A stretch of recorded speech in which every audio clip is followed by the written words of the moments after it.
Since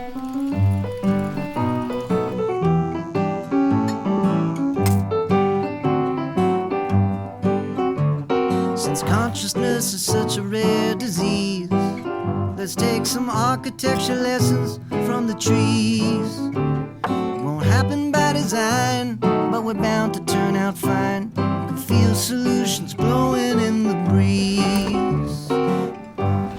I know we're gonna make it. I know we're gonna make it, but don't ask me how I know we're gonna make it. 'Cause there's no way out. No, there's no way out. Hi, are you together? Do you guys need a second? I mean, we tried dating a few months ago because we're surprisingly similar people, despite me being a foul-mouthed museum of sex organs and him being a heartwarming PG-13 movie about the corporate ladder. But I guess the more similar you are, the more illuminated the few differences become. That's a polite way of saying I'm an ass. Aw, since when am I polite? You absolutely fucking blew it like a 50-foot trumpet. Well said. Yeah, I thought so. But you know what? Then he apologized. Actually. Rule of thumb, you can tell when an apology is sincere when it describes the problem better than anyone else. The problem being that if she didn't spend half her time forgiving people, then there'd be nobody in her life. And that's not right. Well said. And also, I have a lot of things I'm afraid of being judged for that I project onto her. Back at you. Sometimes you realize that if you weren't spending the other half of your time wishing someone was slightly different, then you could be friends. Like the best friend from school you never had.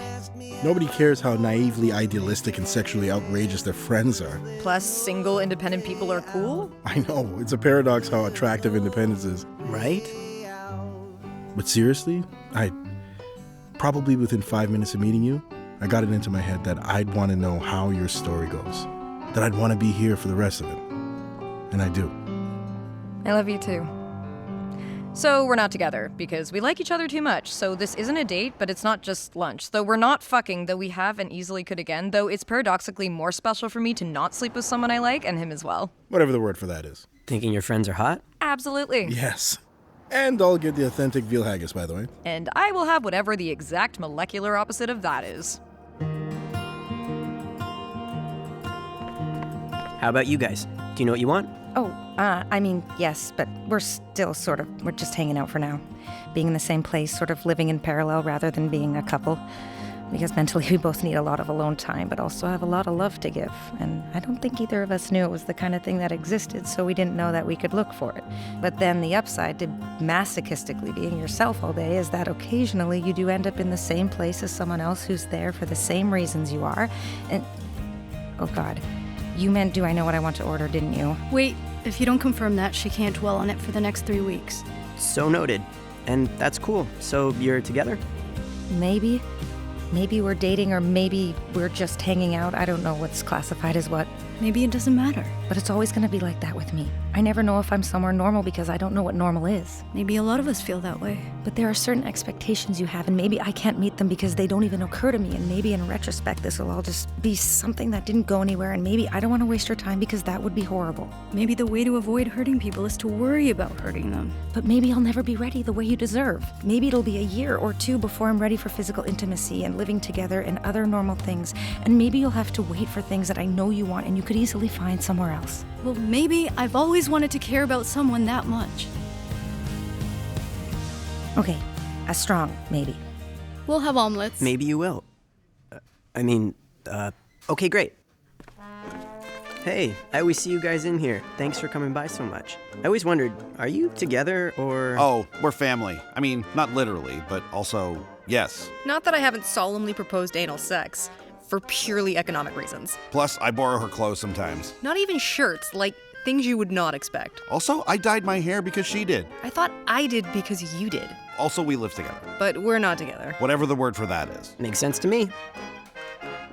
Actually. Oh, nice. Hey, table for two? Maybe a booth? Yeah. Thanks. Sorry, what did the sign say? Anti-Valentine's Day? Yeah, it's just to acknowledge that the stereotypical world of either being single or a couple is an outdated thing, which I feel like is somewhat borne out by reality. Oh, yeah, that's really cool. We're honestly just a boring traditional couple, though. Yeah, just two normal people who like each other very much. Very much. Oh, it's not to take away from the traditional, just to add to it. So, how'd you guys meet? Oh, do we have to? Oh, okay. Well, I was born just a few decades ago, but it feels like another era entirely. And then I grew up watching TV shows that prepared me for the past, but not for the future. And school, well, prepared me for everything except finding my own direction. And then I was working a really good 9 to 5, but my anxiety, which I imagine as an entity that follows me around, made me too afraid of losing what I had. So I, of course, ended up losing it. And then I got a job in a dive bar where the owners forget to pay taxes. So they'll have to sell the building eventually. But at least the drinks are cheap. And yeah, I'd been there for a couple of years. And then, yeah, I was born and I did all that other stuff too. And then I moved to this city on a whim to kind of start over after my brother died. And I eventually discovered her bar through some friends. They're actually sitting right over there. Remind me to introduce you.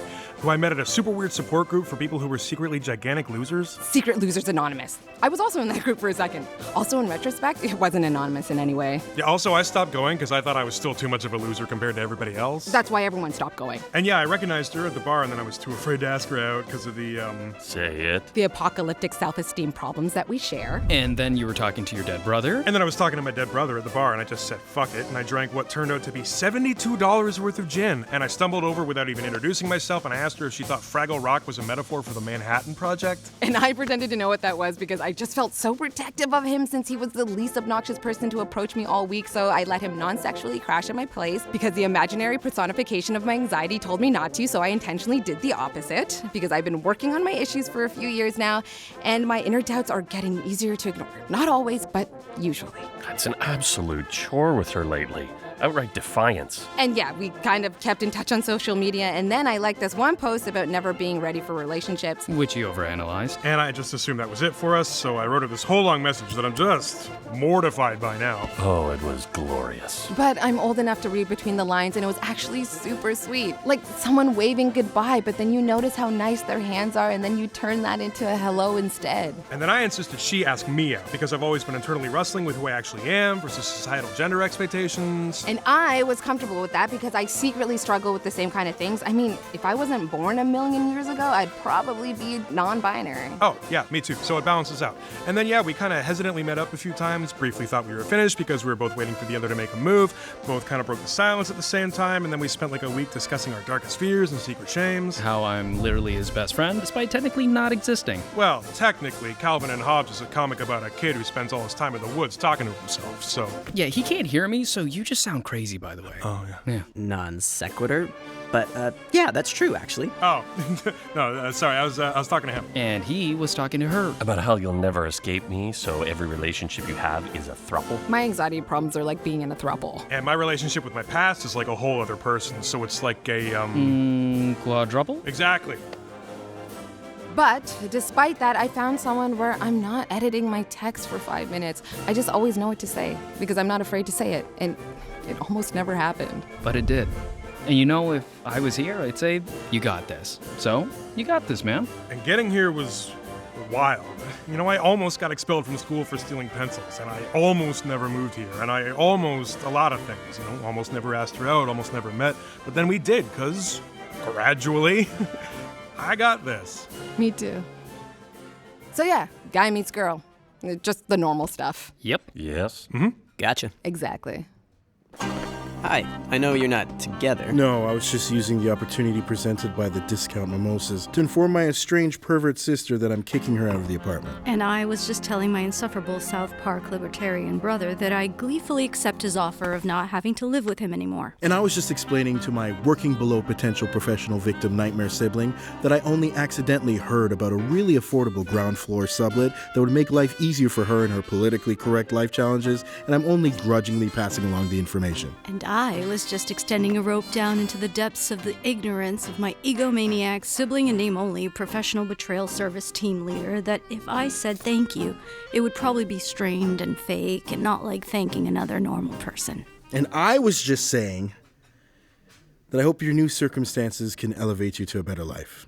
And then when we reach an age where we're better able to have compassion for our younger selves, I'll be able to admit we're related to each other. And then we'll cry and stuff. Not yet, though. Right now, fuck you. So, yeah. Anyway, we're, that. Whatever the word for that is. Family? I think. Enjoy, and best wishes to you guys. Thanks for coming by. Yeah, you too. It's good to see you.